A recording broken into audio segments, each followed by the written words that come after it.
राजभर समाज के लोगों, आप सभी सावधान हो जाओ। और मैं तो कहता हूं कि जितने भी ओबीसी पिछड़े जाति के लोग हैं, सब सावधान हो जाइए। क्योंकि अब भाजपा के एक बड़े नेता जो है खुल कर के कह रहे हैं कि जूता मारेंगे, मां बहन करेंगे। छी छी छी छी छी छी, मानसिकता कितनी गंदी है। मेरा तो बयान सुन करके ही एकदम से मन उब गया कि जो प्रधानमंत्री 35 साल भिक्षा मांग करके खाए हैं, जिन्होंने जनता के बीच जाकर के खुद को जनता से कनेक्ट किया है, कभी किसी जाति धर्म समुदाय को अलग करने के बारे में सोचा तक नहीं है, और उन्हीं के नेता जो है राजभर समुदाय को गंदी गंदी गालियां दे रहे हैं, जूते से मारने की बात कर रहे हैं, जूता खोर कह रहे हैं। तो अब आप समझ जाइए कि उस पार्टी की राजनीति कितने नीचे स्तर की है।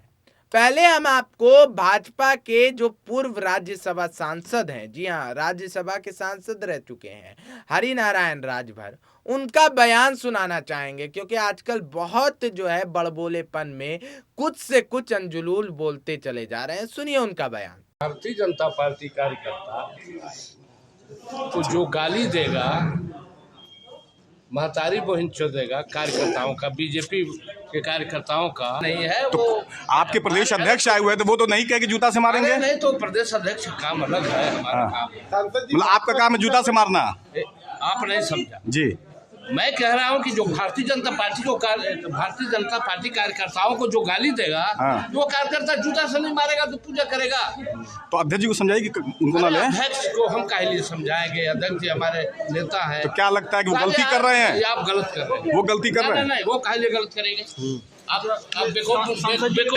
तो सुना आपने कैसे जो है ओपी राजभर को कह रहे हैं कि वो तो जूता खोर आदमी है, उसको तो हम जूता से मारेंगे। और ये मेरा व्यक्तिगत है, पार्टी का क्या है मैं नहीं जानता, पार्टी गठबंधन भी कर ले तो कोई दिक्कत नहीं है, लेकिन मैं उन्हें जूता मारूंगा, ये कहते हुए नजर आ रहे हैं यहाँ पर हरिनारायण राजभर। और पार्टी, आश्चर्य तो इस बात पर है कि पार्टी एक्शन नहीं ले रही है। अभी एक नेता है, भाजपा की सांसद है प्रज्ञा ठाकुर, साध्वी नहीं कहूंगा क्योंकि साध्वी के जो बोलने की शैली होती है और जो वो भाषा का प्रयोग एक साध्वी को करना चाहिए, उससे प्रज्ञा ठाकुर जो है बिल्कुल इतर है। क्योंकि प्रज्ञा ठाकुर जो है घर में सबको सिखाती होंगी अपने, इस वजह से मुझे लगता है कि उन्हें जो है साध्वी बनना पड़ गया होगा, मजबूरी होगी। घर में सबको मारने काटने चाकू तेज करने सिखाती होंगी। हेमंत करकरे को क्या क्या कह दिया था वो भी आपने सुना होगा। तो वो जो है प्रज्ञा ठाकुर, उन्होंने कहा था चाकू तेज करके रखिए और एक खास धन समुदाय के लोगों को काट दीजिए। अभी कोई मौलाना, कोई मुस्लिम नेता अगर ऐसा बोल देता तो शायद इस देश में आग लग जाती। कोई सिख ऐसा बोल देता, आग लग जाती।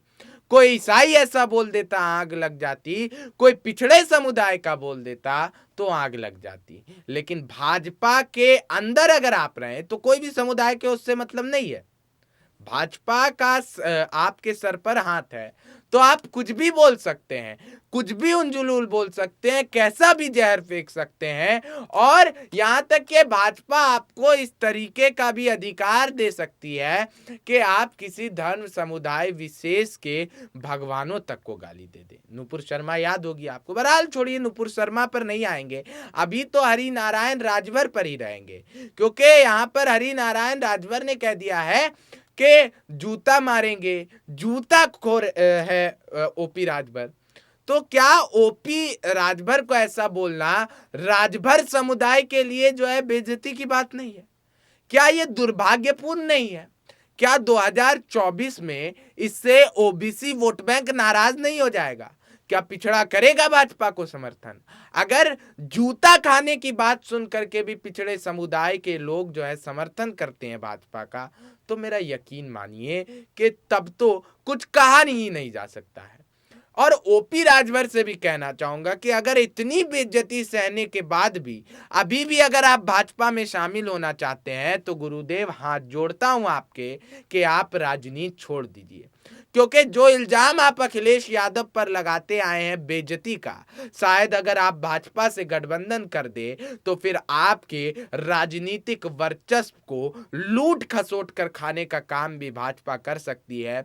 और वो दिन दूर नहीं, अभी तो आपने दिखावे के रूप में चंदा मांगा था, कहीं सच में आपको चंदा मांगने की जरूरत ना पड़ जाए।